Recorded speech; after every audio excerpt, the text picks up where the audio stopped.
welcome to the first official Mental Health Summit. Woo! My name is Kim Ward. I am the founder and the CEO of Katie's Mission. And you might look at the title and say, Mental Health Summit. We don't need another dismal, daunting reminder of the stressors, of the trauma, of the pain. That is not this. What we are going to provide to you over the next few hours today and tomorrow with the amazing sponsors, with the amazing and valued and skilled speakers that we have lined up for you.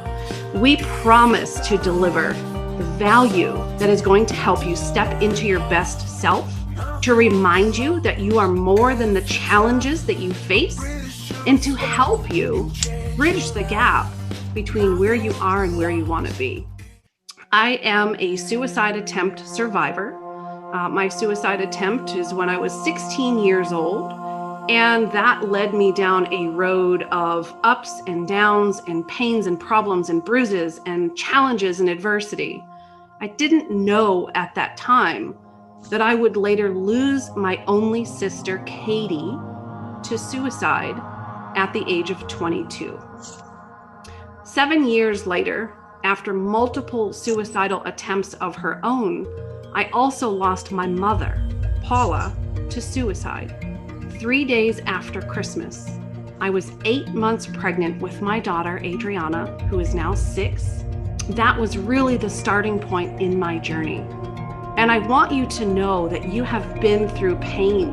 You've been through challenges and adversity. And it's usually out of that pain that we find a mission. And so here we are today with Katie's Mission, and we are going to kick off our first official Mental Health Summit.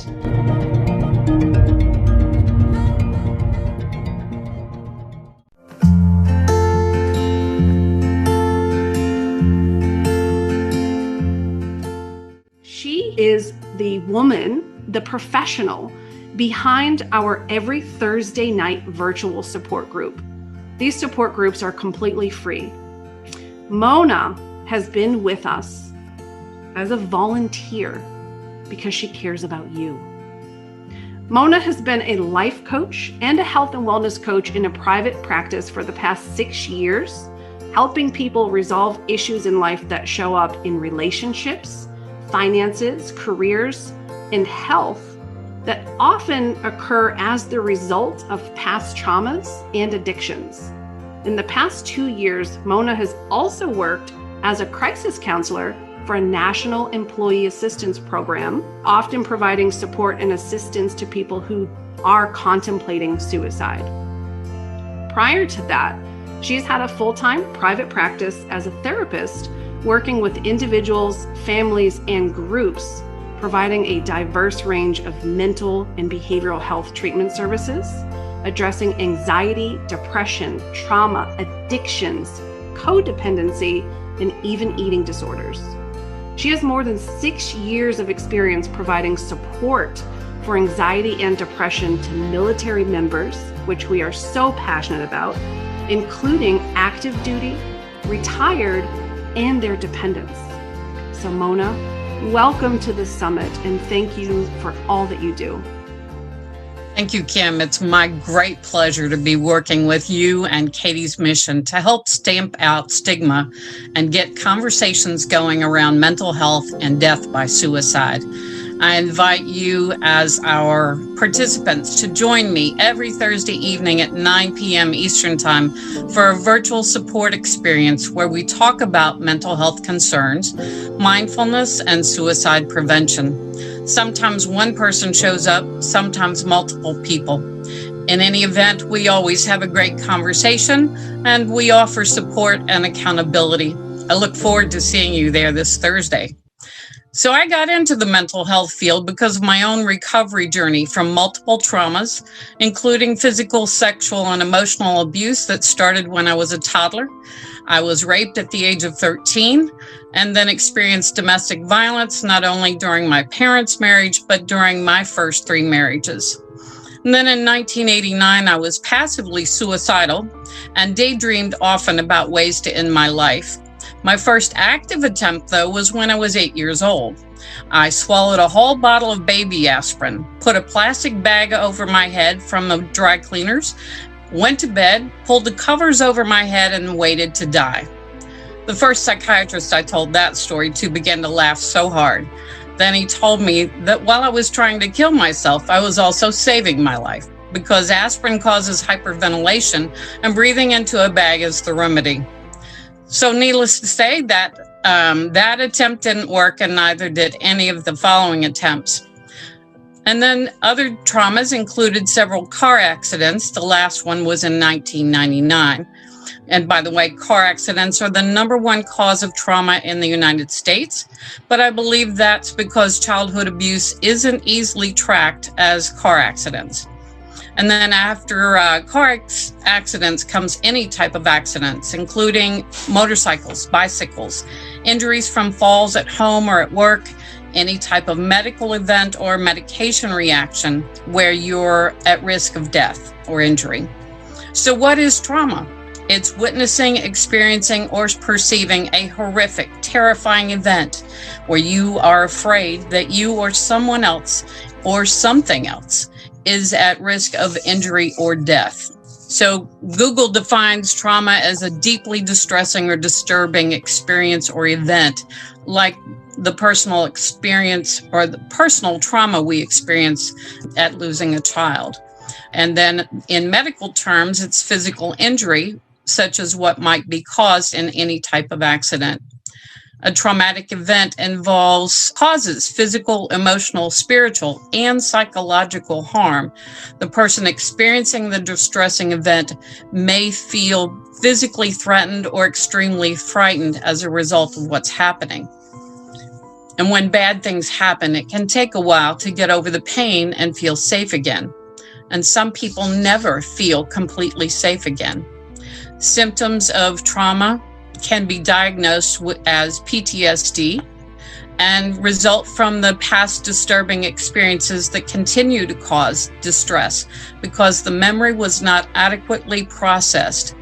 These unprocessed memories are understood to contain the emotions, the thoughts, beliefs, and physical sensations that occurred at the time of the event. When these memories are triggered, the stored disturbing elements of those memories are experienced and cause the symptoms that we know as PTSD, anxiety, depression, and other disorders. Trauma often inhibits our relationships with our family, friends, partners, and colleagues. It holds us back from being at our best in social and professional situations and can impact our health in a variety of ways. There is even research that shows that people who experienced adverse childhood events, or otherwise known as abuse or trauma, abandonment or neglect, that they are at higher risk of chronic illnesses as they age in life. And so as a trauma therapist in the past and now a trauma coach, because I really like the coach approach, I have a unique way to help people discover what's causing them to be held back from being at their best, what's blocking them, what's keeping them from experiencing joy, success, and freedom in their lives, their relationships, their career, and their health.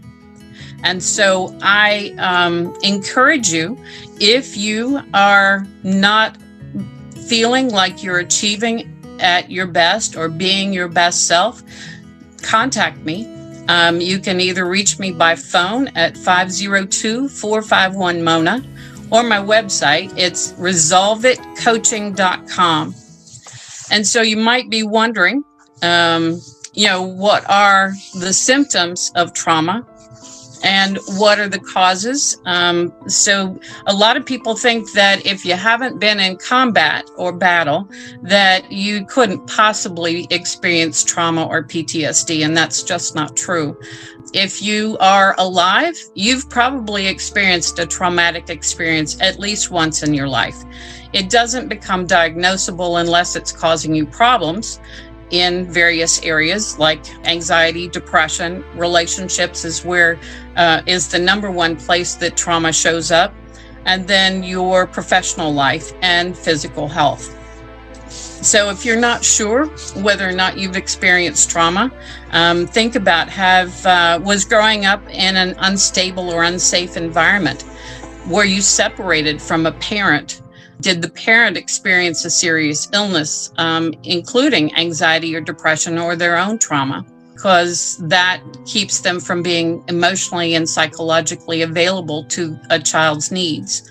Did you as a child or during your lifetime experience a serious illness, any intrusive medical procedures, any type of injury, any type of abuse, witness or experience domestic violence, or any type of abandonment or neglect?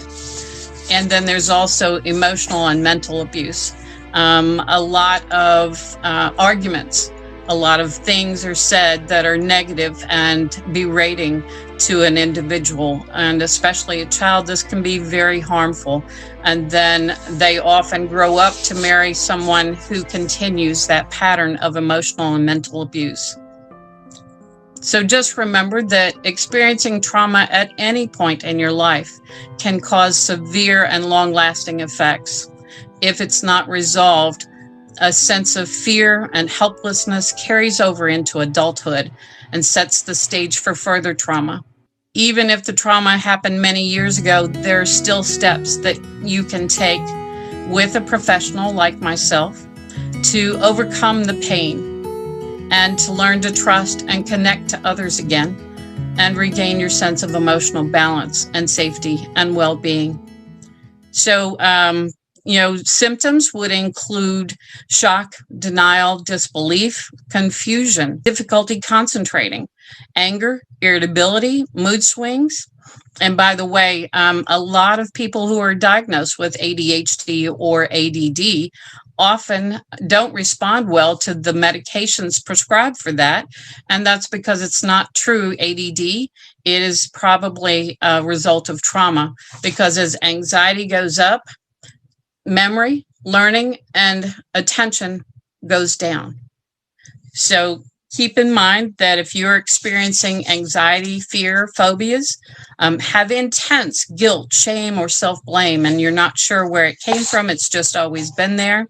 If you withdraw from others, have social anxiety or awkwardness, have long-term sadness, hopelessness, worthlessness, feeling disconnected or numb, experiencing nightmares, difficulty sleeping, chronic fatigue, being startled easily, hypervigilant, always watchful, difficulty concentrating, racing heartbeat, edginess and agitation, aches and pains, muscle tension. Wow, that's a long list of symptoms. And if you're experiencing more than two of those, I would highly recommend that you contact a professional who is trauma informed. And I would love the opportunity to get on a call with you and see if trauma might be part of what you are experiencing. And I can tell you that if you have anxiety or depression that's been diagnosed and treated, if you have underlying trauma, medication and treatment that's not trauma directed probably will not do much to relieve your symptoms of anxiety and depression, because the trauma is what's driving it, unresolved trauma. So again, I look forward to seeing you Thursday nights for the virtual support group for Katie's Mission.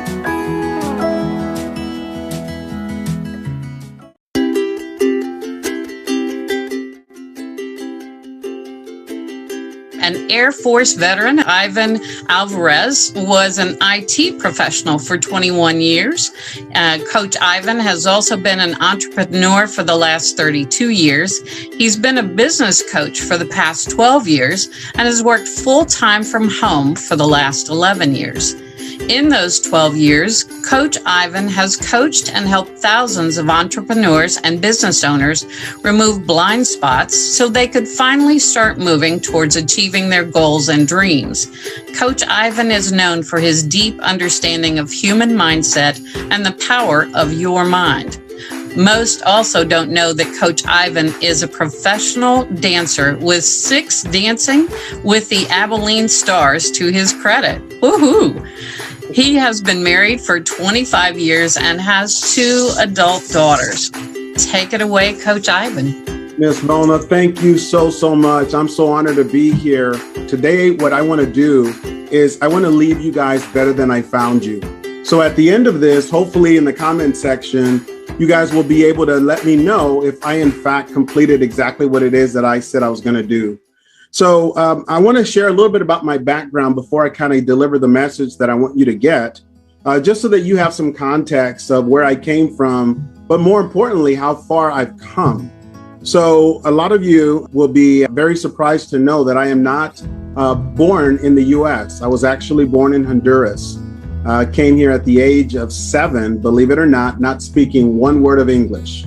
One of the things I tell people is, unless you understand where someone came from, it's very difficult for you to understand how far their journey has taken them. So one of the things about me is I also grew up in a very, very poor community, in a poor house. Let me kind of show you what that house looked like. So it resembled very much what you see behind me.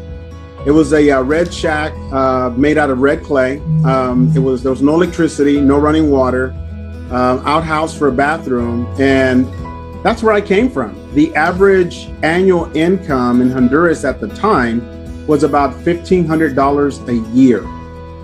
Now, the reason I tell you all of that is it's really important to understand that for those that are currently here in the U.S. have so many opportunities that you may not even recognize are there. And it's only because you were here, this is where you were born. But one of the things I wanted to share with you when it comes to the whole mental health and the journey that we're all going on, I was actually raised in a very, very abusive household, both mentally, physically, psychologically. And, that can have a very adverse effect on your ability to grow as a person. And I, believe it or not, I'm 53. I don't blame my parents. I really don't. It's what they knew, and they did the best with what they knew how to. I know for a lot of people, when you come up and you've been physically and mentally abused, there's this tendency of wanting to point fingers, right? And man, why didn't they treat me better? Why this, why that? Well, the reality was that's what happened. Those are the cards that I was given, and I had to learn, what do I do with the cards given to me? That which doesn't kill us really makes us stronger. So I want to share a little bit about that journey and how it impacted me mentally for the better part of my adult life. Having gone through so much abuse, specifically at the hands of my mother, had a really negative effect on me. And to this day, I still don't think either one of my parents realized that I was a gifted child. I remember the school trying to reach out to them and letting them know, hey, look, your son is so far ahead of all the other kids. We really need to take him out of regular school, send him to a Vanguard school. And that ended up happening. But after junior high, it pretty much stopped there. And the reason why is my focus was not on school. My focus was what was going on in the home life. Can some of you, just out of curiosity, can some of you relate to that? Maybe not growing up in not such a great environment.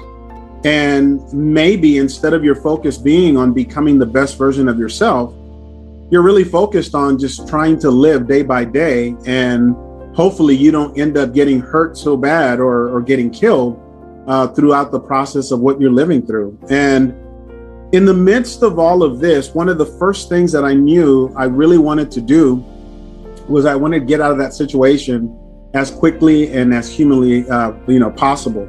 And for me, the answer was the Air Force. That's exactly what I wanted to do, is go to the Air Force. And I remember having to be the adult in my house. I still remember that very candidly, telling my parents, hey, this has to stop.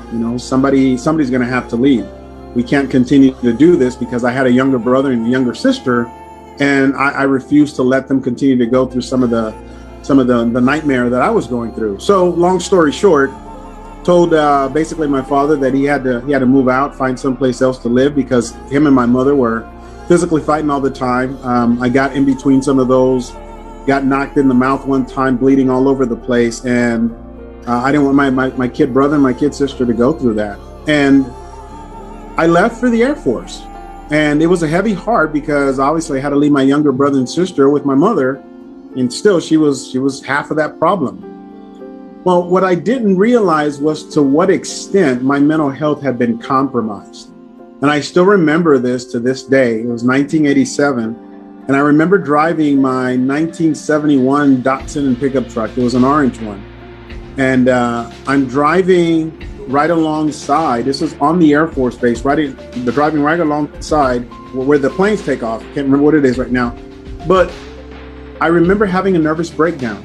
I stopped my truck in the middle of traffic and literally froze. Froze, could not move. And I remember traffic started getting backed up and people were coming. I don't remember all of this. This was what was told to me. People were coming to the truck, knocking on the window, trying to get me to respond, and there was no response. And it was a nervous breakdown for all the trauma that I had endured at the hands of my parents. And I just remember waking up in the hospital. It's amazing how much our minds, when it's not well taken care of, will literally respond in a negative way. And that's exactly what happened to me. And I had a choice to make, and as I'm sitting in that hospital, I'm thinking to myself, my goodness, my life is just starting and it's not starting off very well. I have all of this heaviness that I'm carrying. How am I ever going to find success? And I knew that I was created for something more than just being in the Air Force, but I knew that was a stepping stone. And I had always had dreams of being an entrepreneur, but I also knew that to become an entrepreneur, at least a successful one, I needed to figure out, how do I deal with some of these mental issues that I'm going through? So I wanted to share some of that with you really quickly on just maybe some of the few pointers that I had to put in place to ensure that I started healing myself from some of these mental issues and images that were locked into my brain from all those years of living under my parents' roof. The very first one that I remember doing was I needed to find out who I was, right? Who am I? And I knew that I wasn't my name. I knew I was more than that. Who am I? Second question is, what is my purpose? What am I here on this earth for? I know it's not to suffer from all the things that happened to me as a kid. I knew there had to be a greater purpose. So I went on this journey to figure out, who was I, right? And beyond my name, who really was the person that you see before you? And I started recognizing and realizing I was a leader in training. I was a leader in training, and I started basically going on this journey of self-development, figuring out what other leaders had done, especially those that had similar backgrounds to me. What were they doing to become better? And through self-development, I started figuring out who I was. I was this amazing individual who had a heart for people, who cared for them, and recognized that my mission in life, why am I here? My mission in life was to get people to step into their greatness. Now, I want you to see that it wasn't to become rich. It wasn't for selfish things. It was to help others step into who they were created to be. It's amazing how those of us that go through some mental health traumas, one of the things that I've seen time and time again is we're very selfless. We're always about wanting to help other people, raise them up, and get them to step into who they're supposed to become. And I started on this journey of figuring out, how do I do that? How do I begin to help more people really step into their greatness? And all of this is still within that spectrum of mental health, right? Because one of the things I started learning along the way is about this conscious and this subconscious mind. I knew, and it was indirectly, I indirectly knew that my subconscious was filled with a lot of historical things that were not serving me and were not going to serve me in the future. And for me to be able to become more, I had to learn to put more in that subconscious of those things that I desired more so than those things that I didn't desire that were already there. So for those of you that might be taking notes, one of the first things I'm going to recommend for you is learn to program your subconscious mind with the things you desire for the future, not the things of your past. I know for some of us, whatever it is that we've endured, we're still here. And the fact that we're still here proves to me the strength that we possess. So if there are things that have happened to you in the past that you don't like, start figuring out, what can I replace that with? What is it that I desire more than that I can start putting into my subconscious mind? Let me give you a real world example.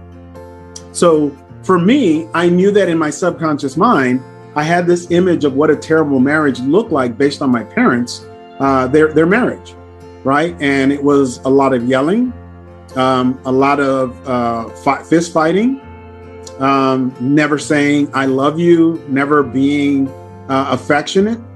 And I didn't want any of that for my marriage. So I decided I'm going to put everything completely contrary to that into my marriage. So what does my marriage look like today at 25 years with my wife? Number one, we say we love each other each and every single day, which is something I never heard in my household. Number two is, no matter how bad things get, we never scream. We never call each other names, and we never put a hand on one another. And I'm so happy to say that here I am 25 years later, and we've held true to those things that I decided many, many years ago. Another thing was, my father was not very present, right? That was in my subconscious mind, is a non-present father. So I decided when I have kids, I will be fully present for them. I will make sure that they know I love them by telling them, by showing them. And I will make sure that I listen to what they're saying to me and let them have their own voices, which I never had that with my father. So I literally put that into my subconscious mind of what type of father I wanted to be. And lo and behold, I've got a 24-year-old and a 29-year-old, and they will both tell you unequivocally, they know their father loves them. They know because they hear it very often. The last one is, I saw what generational curses look like, right? Because I still remember to this day, at around the age of 4 or 5, my grandmother treating my mother the same way that she treated me. And I decided, you know what? It's time to break a generational curse. And in all of these three things, these three examples that I'm sharing with you, it's a decision. It's a decision that you get to choose to make. What are the decisions that you're going to choose to make to replace something in your subconscious mind that was either told to you or you live that is not in alignment with who you want to be, who you want to become, and how you want to be viewed by this world? Make the decision of what it is that you want, maybe the antithesis, and then start putting that into your subconscious mind. So some of you are probably asking, well, Ivan, how do we begin to put these things in our subconscious mind? So I'm going to share with you guys 5 really, really important things that I believe really started to make a huge difference in my life to become just a better person overall, but also it helped me with my business and entrepreneurship. These are 5 very simple things that you can start to do, whether it's personal or whether it's business, so that you can have a better life. And it does not matter where you are, where you came from, or what age. The great thing about life is, no matter what's happened, every single day is a new day, and we get to decide. No one else decides for us. We get to decide, how are we going to change our lives to have a greater impact on ourselves, on those we care about, and the rest of the world. So here they are. Number 1, write out your goals as if they already exist. If this is not a business goal and it's a personal goal, write it out as if it's already here. I am so happy and grateful now that I am married. My spouse and I are loving to each other, and we treat each other with respect. Our marriage is going to have longevity because we have the foundation for success. For some of you, if it's been mental health issues along the lines of depression, anxiety and all those things, write out, what do you want your life to look like if those things were no longer in it? By all means, listen to the other speakers and what they're telling you in regards to, seeking out help when you need that. But you also have a part to play in this. So write it out as if already exists in the future. I'm so happy and grateful that I am no longer anxious. Depression is no longer a part of my life. I'm stepping into the greatness for what I was created for. Life is absolutely amazing, and I cannot believe that it's only getting better. Once you write out that goal, repeat it every day to yourself multiple times a day. How many times, you say, Coach Ivan? Well, you should get to the point where you're sick and tired of hearing your own voice. That literally means that your subconscious has to be picking it up because your conscious doesn't want to hear it anymore. Okay, so you've heard me talk about this conscious and subconscious mind. So number 2 is there's a book I'm going to recommend that you get your hands on. And by no way, shape, or form am I getting anything back from this. It's just that this book has had such a massive impact in my life and in the life of my students that I share it with everyone that I speak with. The name of the book is called The Power of Your Subconscious Mind by Dr. Joseph Murphy. That book is going to get you to understand the difference between your conscious and your subconscious mind. And for those of you that don't know, your subconscious mind is 1,000 times more powerful than your conscious mind. A real quick example of that so that you understand where I'm coming from is, how many of you have ever driven from point A to point B? And you were either in a phone conversation or your thoughts were on something else. You arrive at your destination and you don't remember hardly any of the turns, stop signals that you had to stop at, but you arrived at your destination safely. That was your subconscious mind taking over. Just shows you a little bit about the power behind it. The reason most people do not have what they want in life is because they're programming their subconscious mind with all the wrong things. So that leads me to point number 3.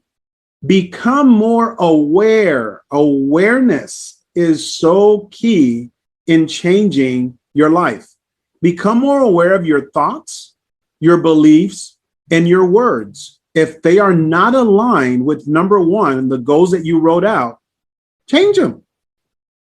I love it. I think it's Jim Rohn that says, you're not a tree, right? You can change. You can change. So if you don't like where you are right now, where you've been, simply decide that you're going to change the way that you think, what you believe, and the words that you speak. Again, I love using examples because with examples, you now know how to actually apply what I'm teaching. So here's a great example for you. If you are at that stage where you want better finances to come into your life, one of the worst things you can say is look at something and say, my goodness, that is way too expensive. I can't afford that. Well, even though you're saying it from a conscious perspective, your subconscious mind is picking up on that. And when you read that book, The Power of Your Subconscious Mind, one of the things that you will understand about the subconscious is even though it's very, very powerful, it's very simplistic. It literally sits there and it takes your order and literally executes it. And if you're not aware of the things that you're thinking about or the words that you're speaking, you're probably thinking and saying things that you don't want, right? Concerning yourself about, am I going to be able to pay my bills? Oh my goodness. Am I going to always be, have anxiety? Am I always going to have depression? Look, we all go through these stages at some point. Very few people like to admit it, but I'll give you a really good example of that happening to me. And then I'll cover the last 2 points and I'm going to introduce the next speaker. But I remember I live in Texas. I live in Abilene, and I used to drive to Dallas quite a bit because that's where my older daughter lives. And for whatever reason, one day I'm driving, and Dallas is known for having very high overpasses, very high. And I'm driving on an overpass, and all of a sudden I get this anxiety attack like I have never experienced in my life. I literally feel like I'm going to fall off that overpass, even though there's guardrails all the way across. And I remember the feeling that took over me in that moment in time when I'm going over that overpass. Now, emotions, if we're not careful and we allow the emotions to fully engulf us, can literally freeze us right on the spot. And I knew that the feelings that I was going through did not make sense because I had driven on that overpass more times than I care to count. So what did I do? Even though I felt it, even though I was going through it, I literally just spoke out loud, Ivan, there's nothing to fear here. You've done this 100 times and you're going to do it 100 more. And I literally kept going. And what am I doing? I'm literally telling my subconscious mind, whatever underlying programming that was in there that just popped up out of nowhere, that was not acceptable. I was not going to live that way. And I had control over it, not it having control over me. So be careful about the thoughts, be careful about the words that you're speaking, and make sure that if you catch yourself saying things that are not in alignment with your goals, take it back, speak out loud. You know what? I refuse to accept that. I take that back and I'm changing that to whatever the actual goal is. Number 4, meditate 10 to 15 minutes before you start your day and 10 to 15 minutes before you fall asleep. And what do you meditate on? I know a lot of people love to meditate, but I would ask you to try this one. It's not necessarily to replace your existing meditation. It's just maybe to add on something else that may help you even more. Imagine your perfect day. Imagine your perfect day. And I'm going to do this meditation with you guys because I still have the time for it. But real quickly, for those of you that are watching, close your eyes. Close your eyes for me real quickly. And we're going to imagine your perfect day. And this is how it's going to start. You're going to imagine yourself opening your eyes in your master bedroom. And I want you to literally engage all of your senses. When you open up your eyes in the meditation, what color are the sheets and the comforter that are on your skin? What is that fabric feel like on you, right? What do you see in this place? And it doesn't matter. It could be a small bedroom. It could be a huge bedroom. It's all about the experience so that you can program your subconscious mind on what you truly want. Imagine getting yourself out of that bed. Again, you're still in this meditative state. You walk over to your master bedroom window and you throw open the curtains. What do you see? Is it what you see currently outside, or is it a different view? Are you on the beach? Are you seeing mountains? Imagine opening up maybe the French doors to that master bedroom. What do you hear? Right? Are you hearing the water hitting, the rocks? Are you hearing maybe cars because it's somewhere in the city? What do you smell? Right? Do you smell the ocean? Do you smell fresh greenery because maybe you're on a hill or something? And then imagine that you're basically coming out of that master bedroom. You got your robe on, and you're walking to or through your kitchen. What's being cooked for breakfast? Is it fresh fruit? Is it bacon? Whatever it is that you enjoy. Experience all of those things in that meditative state because your subconscious mind does not know that is not real. And then lastly, second to last, imagine that you walk into your living room. Who's waiting for you that you care about, that you love, that's going to spend that perfect day with you? And then before you actually get engaged in your perfect day, imagine that you're going to run to the bank and you're about to deposit a check, right? Because finances, whether we want to admit it or not, are a very necessary part of this life. What is the amount that you're depositing, right? And then what does it feel like to write down that amount on your deposit slip? The more you experience these things, the more your subconscious mind picks them up and literally feels like these are instructions on what do I need to do to make all of that reality.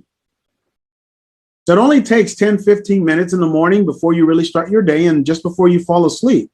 The more repetition behind it, the quicker your subconscious mind begins to engage and literally starts to give you the pathway to do that. Here's what I believe is one of the struggles that we are experiencing here in this world today. Most of us do not fully understand or appreciate the power of our own minds. Every single one of you, and I want you to hear me real clear, every single one of you has a unique DNA, one of a kind. Do you realize your DNA has never existed on planet Earth? Right now, with almost 7 billion people on this planet, you're the only person that has that DNA. And when you're gone, it will never exist again.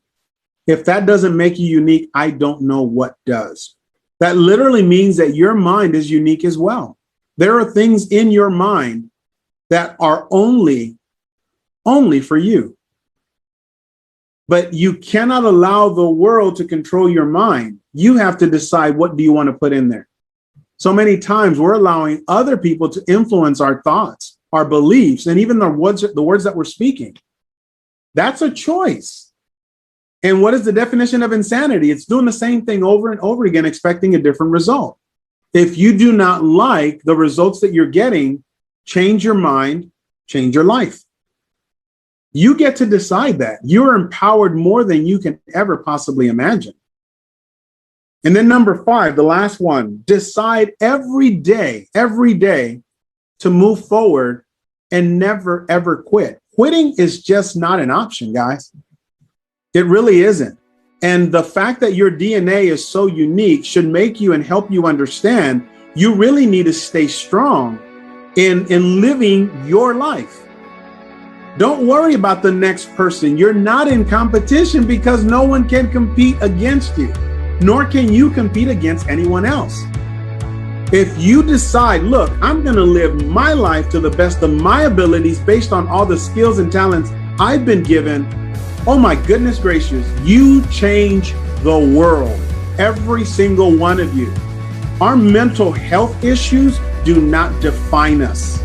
They literally make us stronger, because now we get to tell other people, hey, you don't know what I've overcome. You don't know what I've come through. More importantly, you don't know how that has helped others become the best version of themselves.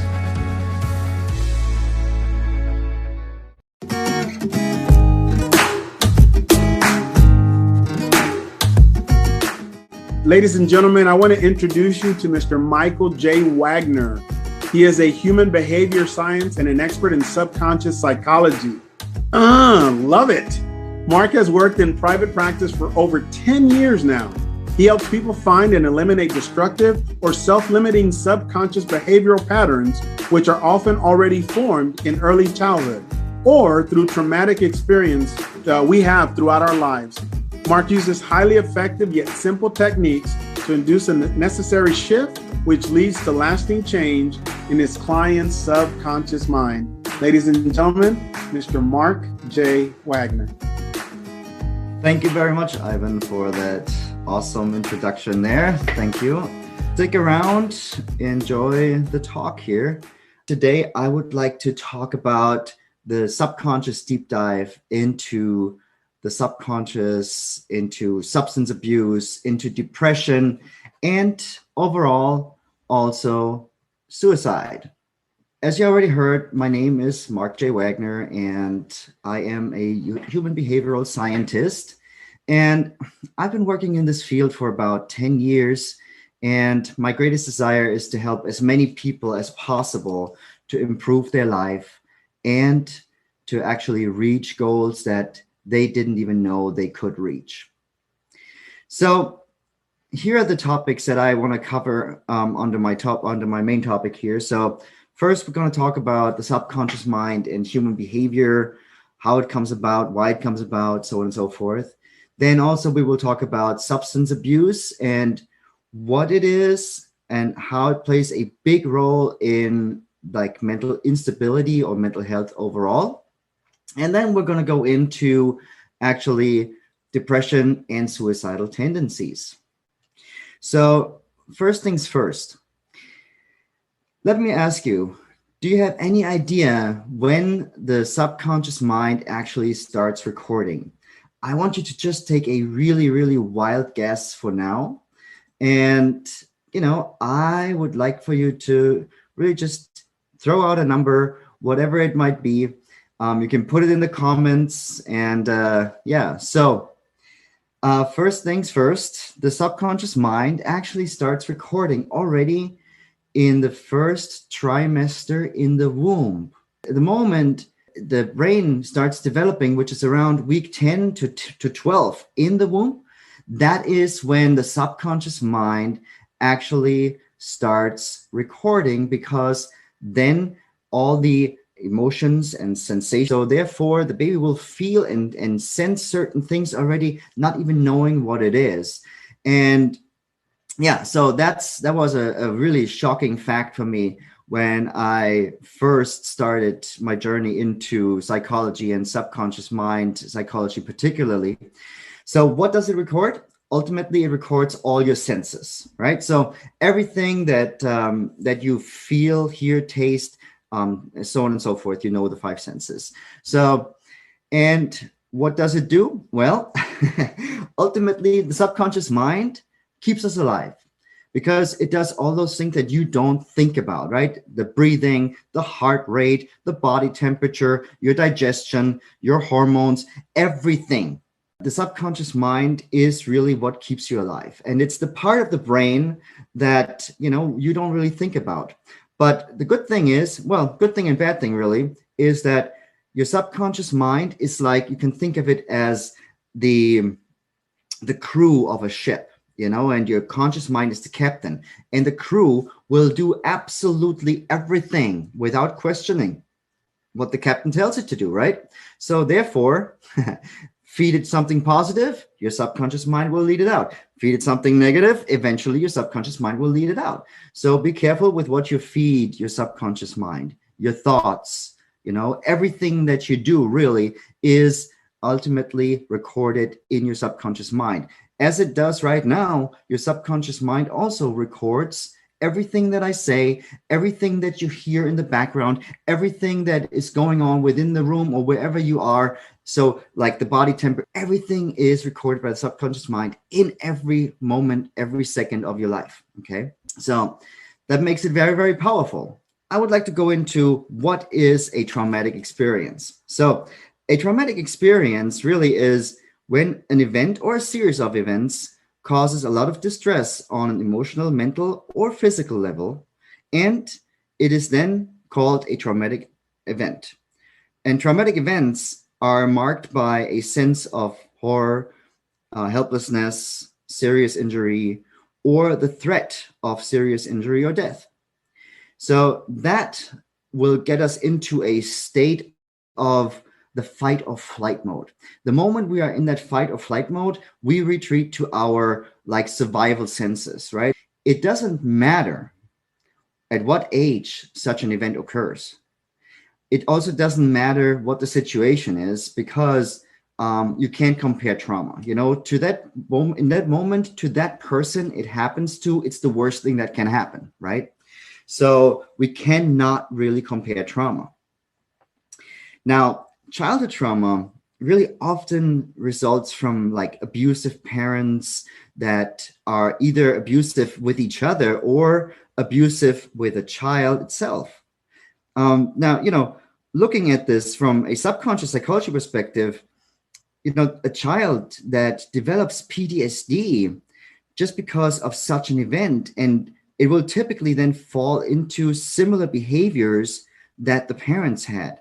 It's really, really interesting to know that, at an age, already very, very young age, the thing is, the moment you are going into the subconscious mind, the child will repeat those patterns eventually. So by the time you're 8 years old, about 90% of how you interact with the world and what's going to happen in romantic relationships is typically programmed within you already.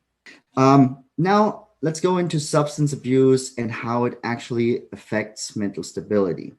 When we talk about substance abuse, then, a statistic says that a child that experiences or witnesses alcohol or substance abuse actually has a 50% chance more likelihood to become an abuser of substances. And, that is a shocking fact. I mean, 50% more likelihood is a big number. And, please also note that this counts true for almost everything a child experiences, at between those ages, particularly, and also including already in the womb. So the thing is that, we really just often don't recognize the positive things because we don't classify them as disruptive. So when a child develops certain behaviors, what happens is we have a tendency to recognize more of the child's negative behaviors than we recognize the positive behaviors. Okay. So substance abuse itself has a very emotional, mental, and physical effect on a person. And, when you think about like the physical effects that it will have, one of them is definitely that when you start using substances, your tolerance for it eventually will rise. And that means you will need more of that substance to get that desired yet undesirable outcome, like that kick, that what you actually are looking for to get out of it. So now, the main problem here is that substance abuse, if not medically or somehow supervised, will eventually lead to overconsumption, and often then it can have very destructive effects on the mind and body. So substance abuse is a very difficult subject, especially when it comes to people who are already in a unstable kind of state of mind.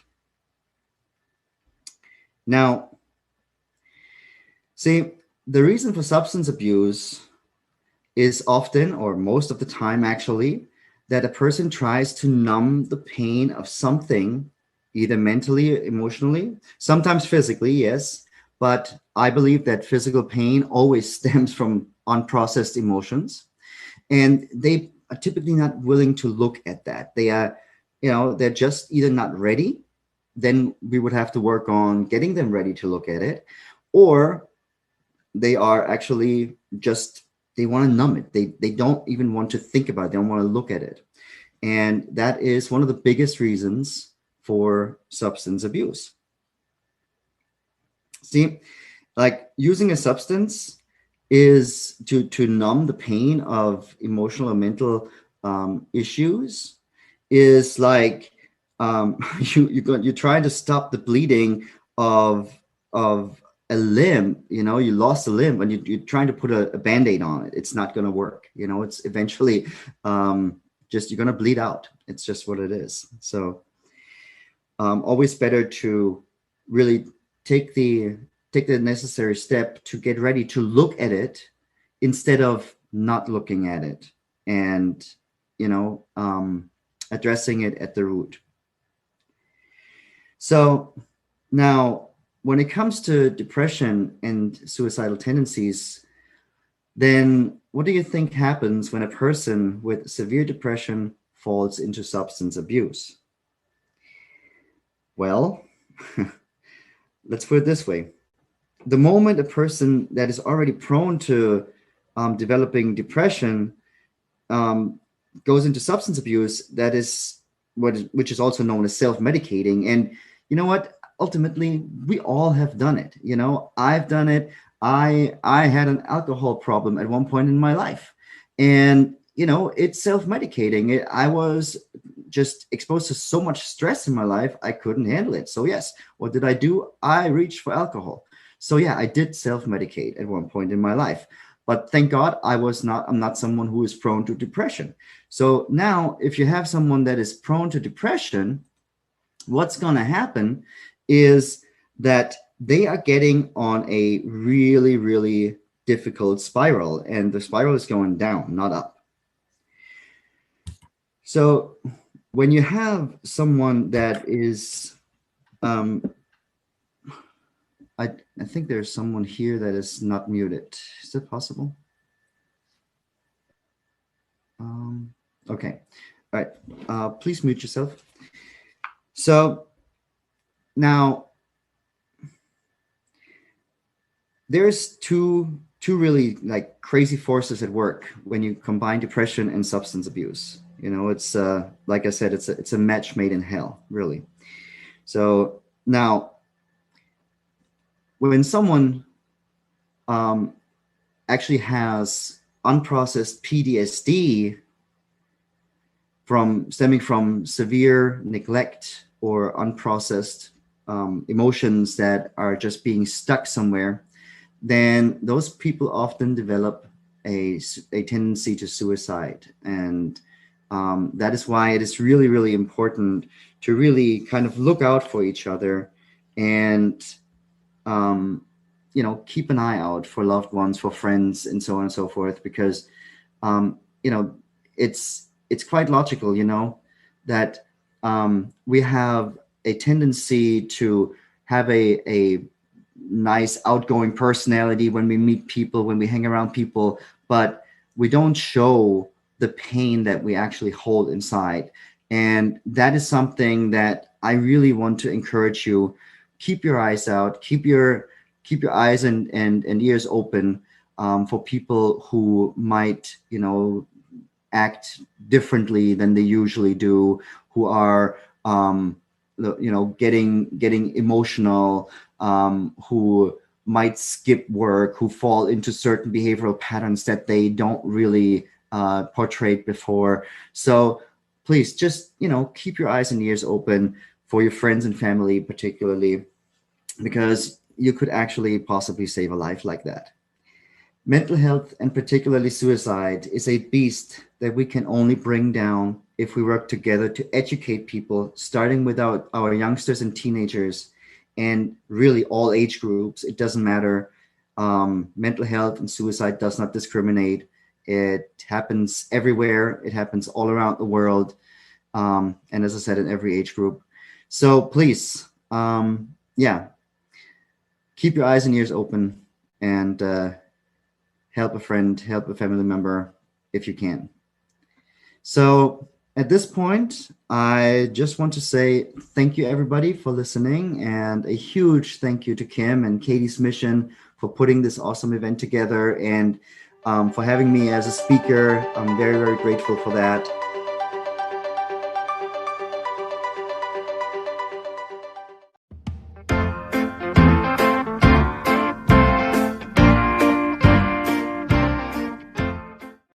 I have the honor here to introduce our next speaker. She is a doTERRA wellness advocate who teaches people how to use essential oils and natural products to live a healthier lifestyle, and she empowers people to take control of their health naturally so they can actually feel their best, and her clients live a much more enjoyable and more fulfilling life with abundant and a lot more time and energy.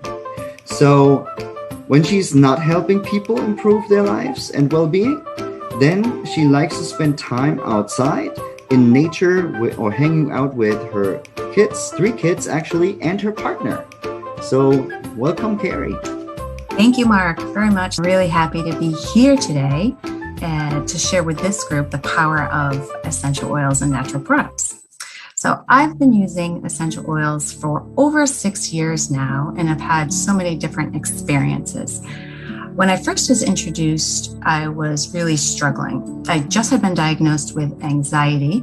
I had 3 small kids, so that was a little bit chaotic in my home, and my home life really wasn't that happy.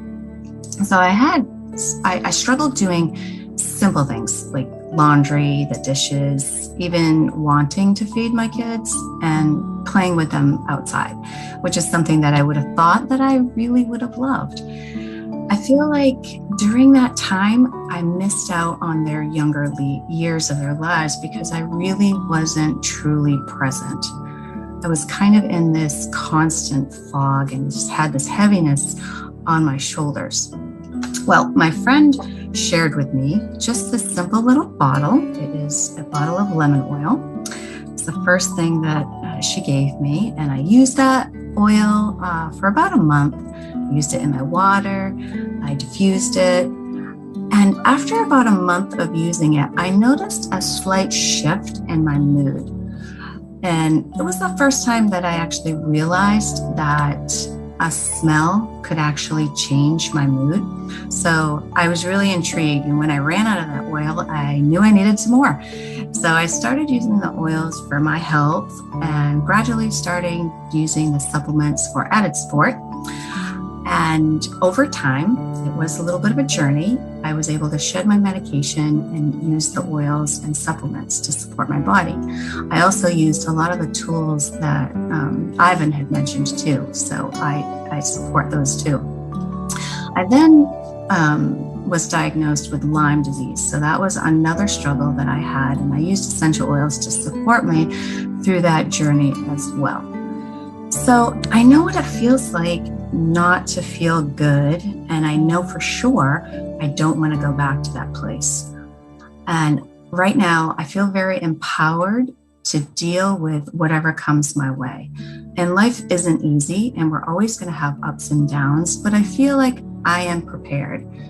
And what I want to do today for this short period of time is to share some natural solutions that I use and hope that that can empower you to get in charge of your mental health.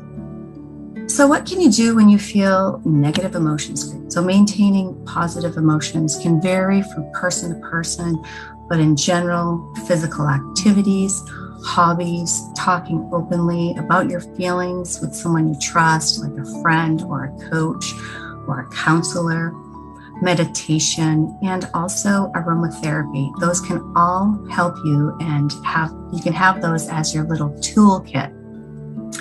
It's really great to have a toolkit that can support you through all of the different emotions that we experience as we live our lives.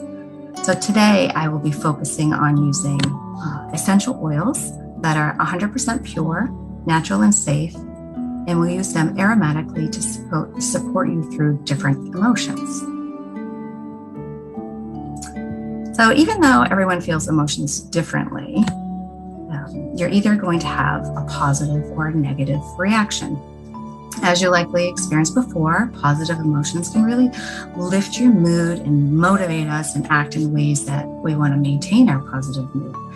However, we have these negative emotions that can sometimes bring us down and can have far-reaching effects on our health and our quality of life.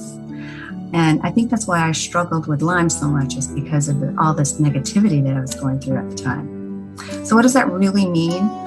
It means that negative emotions can bog down your quality of life and even affect the way that your body feels and functions. So in our stressful and ever-changing world, and this past year has been true to that, there have been so many sources that we can use to manage our emotions. So why would you wonder why I would suggest essential oils? Well, essential oils are aromatic compounds that are found in seeds, barks, stems, roots, flowers, or other parts of the plants. And with doTERRA oils, there's nothing added or taking away from the plants, so they have a high purity, and they also have profound benefits.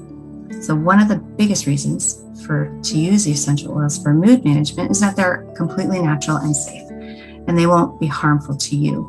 They won't endanger your health of your body.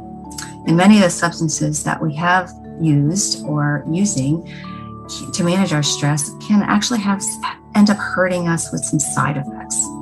So using essential oils for mood management provides a safe and simple way to deal with our complex and ever-changing emotions.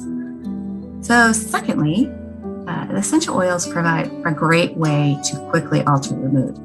So in many cases, you may feel the calming, soothing, or uplifting effects of an essential oil from the moment you open the bottle. So literally, when you open that bottle, aromatic compounds are coming out and you instantly smell them. So inhaling essential oils, applying them to your skin, or diffusing in the air allows you to quickly alter your mood because an oil will generate an emotional response within the brain in the first sniff. So lastly, essential oils can provide you with a convenient way to manage your mood when you are on the go. So literally anywhere you are during your day, you can grab an essential oil. The other ways that you may want to manage your stress is speaking with friends or a counselor or doing physical activities, but you may not always be able to do those things right now. So essential oils gives you this opportunity to have a little toolkit that is right with you at all times. You literally can have it in your car, at your workplace, your school, in your purse, in your wallet, wherever you may be. So you always have it with you. So I'm going to review just a quickly how to use the essential oils. So I briefly mentioned aromatic. So with the aromatic use, you're going to use that for two main reasons. One is to change your mood, like I mentioned before, and the other is to clear the air. So that's pretty simple. And some of my favorite ways to create an aromatic experience is you can just, like I said, open up the bottle, breathe right in, or you can put a drop in the palm of your hands, rub the oil, and then take some nice deep breaths. It actually allows you to take some deep breaths and slow down, which is like what I really like to. Or you can apply them directly on the skin. I also have a diffuser. And this is the little portable diffuser that I like to carry around with me all the time. I can connect it to my computer, so it's always going. I always have it handy. So the second way to use the oils is topically, and that means that you're just applying it to your skin. And if you have sensitive skin, you may want to consider diluting it with a fractionated coconut oil. So when I'm using essential oils for my emotional health, there's a few ways that I like to add the oils to my body. So I will take the oil and I will massage it onto the base of my neck, just back here, and then rub it in. Also, you can add it to the little area right here on your, whatever this area is called, inside the elbow. And I also like to apply it to my wrists. Now this is just a roller bottle, but you can use anything right out of the bottle straight as well. But on the wrist, you can rub it, you can smell it, and then you carry that aroma with you all day long. So the third way to use essential oils is internally. And again, I would only recommend this for oils that you have done the research for and making sure that they are intended for internal use, because not all essential oils are made equally. But with doTERRA, I feel confident that we can take those internally, and you can even just take the bottle, drop it into your mouth or into a cup. I always have my cup right here, and I like to add a little bit of lemon so that I can smell that aroma and then drink that water, and it gives me kind of a natural detox throughout the day. There we go. A little bit of science here. So each essential oil has its own little chemistry makeup. And the chemical design of an essential oil determines what it's useful for. And some chemical elements make up an essential oil that's used for cleaning, while others can be beneficial from the skin. And the list goes on and on. There's thousands of different ways that you can use these essential oils. But when it comes to aromatherapy, essential oils can be used to create a specific emotional response depending on their chemical makeup. When an essential oil is inhaled, it travels right through the nose and processed by the portion of the brain that is responsible for controlling our sense of smell. That's the olfactory nerve, which is right under your nose, right here. It allows the molecules to pass right into the limbic system, into your brain, which in turn sends signals all over your body in as little as 30 seconds. So that's a super quick response. And research has shown that the aromas of essential oils invite positive responses from the chemical sensors in the brain. And because of this advantage, essential oil users can choose their desired effects. So for example, Some oils contain chemical properties that soothe anxious feelings, while others are stimulating and rejuvenating. So peppermint is one that I always go to when I need something rejuvenating, and it will wake you up. An additional benefit of an aromatic use is to purify the air. So I also like to, if I have any negative energy within the air, I'll get my diffuser going, and that will clear the air, and I have that nice aroma in the air. So you want to dispel any unwanted odors or any negative energy with diffusing. So we can also use essential oils for our emotional health by creating a sense of calmness and well-being, or producing an uplifting environment. So next I'm going to go into this aromatherapy wheel. So doTERRA has put together some oils in blends that are in all these different categories. You can choose to use a blended oil, or you can also just use a straight oil, let's say peppermint instead of this blend right here called Motivate. So it's really up to you. This wheel here breaks down the emotional effects of essential oils a little bit further. And the chemical makeup and unique plant part of each essential oil gives its grounding, soothing, calming, renewing, harmonizing, energizing, warming, or uplifting properties. When you want to produce a specific feeling or emotion, you can choose the essential oil that works best for your needs. The essential oils used in this aromatherapy depend almost entirely on the desired effect. Because the essential oils are produced from plants, it's often useful to divide them into these classes. So these classes we have here are the mints, citrus, spices, herbs and grasses, trees, and florals. Oils from these classes tend to have similarities with one another. So for instance, many spice essential oils are described as having a warming effect. And at the root of these similarities is the chemistry of the essential oil. So let's go into the first class of oils here, which are the mints. Now, these are high in alcohols and ketones, and these essential oils are just used for energizing and renewing. You put a drop of peppermint in your mouth and you will know it, and you will be energized. I like to put peppermint on the back of my neck too when I'm like at 3 o'clock when I'm getting that little feeling of tiredness. So these oils will give you a sense of energy and oppose some feelings of apathy, insecurity, and some just general anxious feelings. So I think over here, the citrus oils are probably the most known oils. And truly, they are my favorite oils. They include oils like lime, lemon, grapefruit, wild orange, tangerine, and bergamot. I really like to call them my happy oils. And I tell that to my children, pull out your happy oils. These oils are very high in a chemical compound called monotropines, which have very uplifting associations.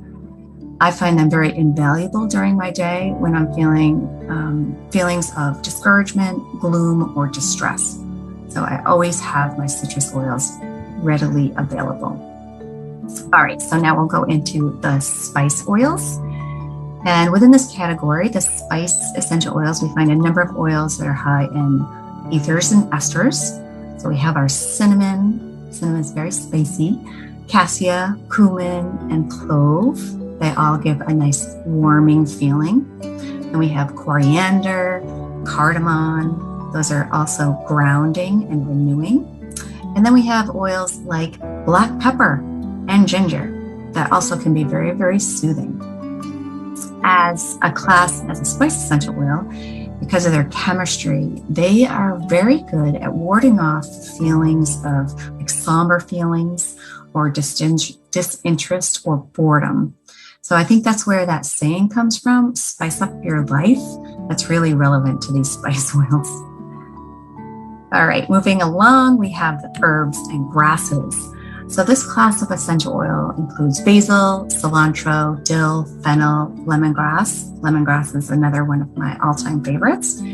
Marjoram, oregano, rosemary, and thyme. So these oils are all also good for cooking. This diverse class primarily includes oils high in phenols, which also promotes warming, grounding, and energizing feelings. Some of these essential oils in this class, such as lemongrass and rosemary, can offer benefits of soothing and renewing feelings. And because of this, they are useful with emotions such as discontentment, bitterness, and anger. Sometimes we just need to forgive other people, and this is an oil that these types of oils will help our emotions open up and allow us to forgive some other people. All right, just as citrus oils are known for their uplifting effect, tree oils are known for their ability to soothe and ground the emotions. This is a broad category, includes oils like melaleuca, arborvitae, eucalyptus, cypress, juniper berry, frankincense. And when I like to have a saying, when in doubt, get your frank out. Frankincense is a great oil to use for all sorts of things, but it's one of those tree and wood oils, and it's very, very grounding. They all have a diverse chemistry, but their emotions promote toning, calming, renewing, and uplifting. We can't forget oils like sandalwood and cedarwood also. So they really do have a profound effect on bringing us solidly together and grounding us right into the ground, which I like to use throughout my day, and I use on my children. So the tree oils, I would suggest using those for feelings of when you're feeling grief or sadness or even shame. And lastly, we have our floral essential oils, which are known for their delicate aroma. Because many of the floral oils are derived from blossoms, they're among the most precious oils. So we're surely all familiar with the delicate scents of lavender, rose, and maybe jasmine. Those oils there are also oils from Roman chamomile, geranium. Geranium is an oil that I love to use and diffuse when I need to open up my heart. And then we also have helichrysum and ylang ylang, and they are all just equally powerful. The floral oils are primarily composed of esters, and these compounds promote harmonizing, calming, soothing, and renewing feelings. The aroma of the floral oils can also soothe away our fears and worries and hurt. So there's a lot of choices here. You can always refer to this wheel. You understand what you're feeling.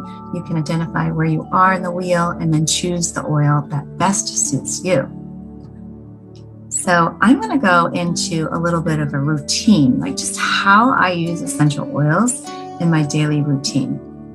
So one of the things that Ivan said earlier is doing meditation, and I agree on that one.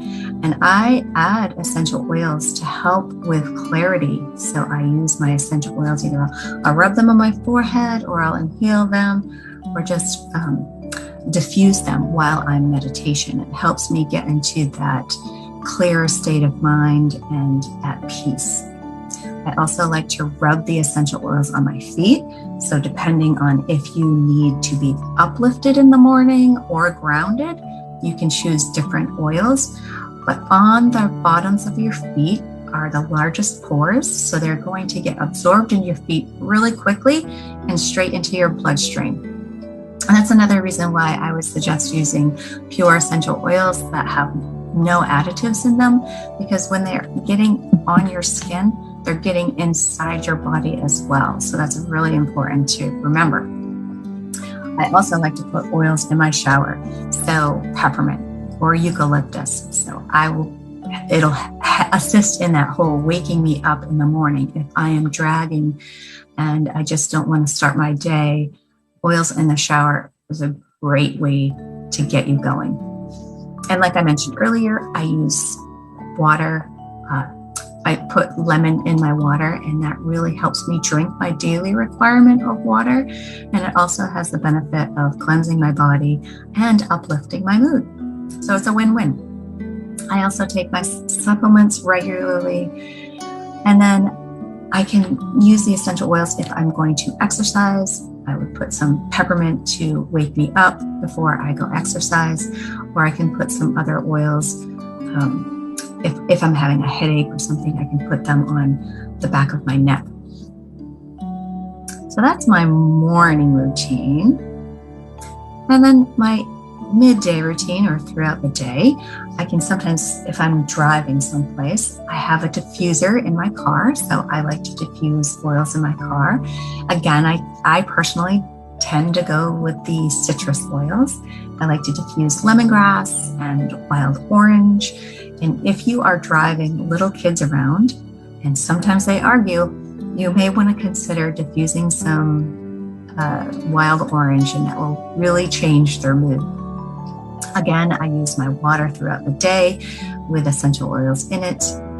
Use essential oils for any tension. So it could be tension, or if I am just starting to feel having a slump and I need to be woken up, or I'm feeling anxious and I need to calm myself down, I might grab my lavender oil, or there's a blend called Serenity or Adaptive, and those oils are just blended oils to help with those anxious feelings. So I will use those throughout the day as I need them. I also diffuse in my office, like I showed you earlier. I always have my diffuser handy. I have one in almost every room of my house. We want to ward off all this negativity. And then as I need it, I will just put the oils in the palm of my hands and rub them together and take some big inhalations. And then at the end of my day, I can't say that I take a bath every single day, although that would be very nice, but I do take a bath occasionally, and you can take the Epsom salts. You take the Epsom salts and you put the essential oils within the Epsom salts. And Epsom salt is wonderful for your body as well. And you can add that to your bath water, and it is so relaxing. So I tend to use oils that are more grounding at bedtime. So I like my tree oils. I'll pull those ones out. Also, tea. So if you are looking for something to do, I oftentimes will think, because sometimes I will drink a glass of wine sometimes, but I think maybe I'll have a cup of tea instead. And I have such a better response from drinking a cup of tea at night than I do a glass of wine. So tea can help me calm down. I can put lavender in my tea, some of the floral oils, maybe sometimes ginger. Ginger has a nice warming sensation, and it helps ease your gut as well. So those are some nice ideas to put in your tea. So it's really just warm water and a drop of an essential oil. I also like to put the oils on my feet as I'm going to bed. And again, those would be my tree oils. You can spray your bedding with lavender or any of the floral oils that just make you feel good. And then I diffuse at night. And again, I choose to do some of the tree oils. Lately, I've been using vetiver, which is very, very grounding. Then I take my supplements. And then I also try to do a meditation. It doesn't happen every single night, but I try to do a meditation with my essential oil. Share this video. We are not able to do this without you. We can't do this without you. And we do consider ourselves an army of angels with boots on the ground. So a little bit about Katie's mission. We are a nonprofit organization. Our goal is to end the stigma around mental health. Our goal is to reduce the suicide rates. We know that they're going in the very, very wrong direction, and suicide is preventable. I want you to know that we offer what's called wraparound services. And what that means is when you make your tax-deductible donation to Katie's Mission, which you can do anytime right now during this summit or anytime in the future at katiesmission.org. katiesmission.org. That allows us to offer coaching and counseling services. We offer coaching scholarships to individuals in need. We are able to gift them 5 sessions with one of our skilled, qualified, and certified coaches to help them, again, overcome those challenges. And our goal for you is to live a fulfilled, purpose-driven, quality life. And if I, a suicide attempt survivor and a 2-time suicide loss survivor, can be here at this end of the table, I need you to know that is possible. With another piece of our budget, we do work directly with the funeral homes. I want you to imagine for a moment that, I am just receiving news that I lost my baby sister to suicide. We're sitting in the funeral home around the table, and they finally tell us how much it's going to be to say goodbye.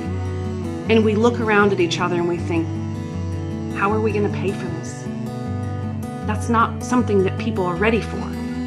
When suicide occurs, we are left with shock, guilt, unanswered questions, all kinds of emotions, and we are absolutely in a state of shock that we're not prepared for that financial burden that comes with saying goodbye. So a piece of our budget, again, works directly with the funeral homes, and we're able to kind of take some of that financial burden away from the family. And then the final piece of our budget helps us stay in business. As of right now, myself and the other amazing ambassadors that are behind this mission are 100% volunteer. That's right. No one has ever taken a single dime from this mission. Now we're hoping to grow big and grow to a point where we can hire some of these amazing ambassadors, because they've stood with us since 2019. They've stood with us every moment through the storm,